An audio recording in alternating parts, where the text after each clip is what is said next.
আমি বলি আল্লাহ মাফ করার প্রশ্নই আসে না, একটা খুনের সাজা হিসাবে আগে খুন করে দাও, বাকিটা সব হাসরের মধ্যে দেখা যাবে। একটা খুনের সাজা দুনিয়াতে দাও। কয়টা? একটা খুনের সাজা কি? খুন। একটা খুনের সাজা কি? হত্যা। একটা খুনের সাজাই দুনিয়াতে দিয়ে দাও, বাকিটা তুমি বুঝবা। দুনিয়াতে আমার কাছে একটা দিয়ে দাও, দুনিয়াতে আমাদের কাছে কি? এজন্য যদি কেউ স্বপ্ন দেখেন আবার শর্ট করে বাংলাদেশে চলে আসবেন, এটা হবে না।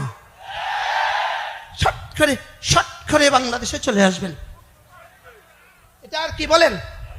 এটা আর এদেশে হবে না। পৃথিবীতে 88 জন রাষ্ট্রনায়ক, 88 জন রাষ্ট্রনায়কে পর্যন্ত পৃথিবী থেকে পালিয়ে গেছে, তার নিজ নিজ দেশ থেকে পালিয়ে গেছে। তাদের লাশ আর তাদের দেশ কখনো গ্রহণ করে নাই, এদের লাশ আর এদেশে গ্রহণ করবে। বলেন ইনশাআল্লাহ, বলেন। কাল্লা সায়ালামুন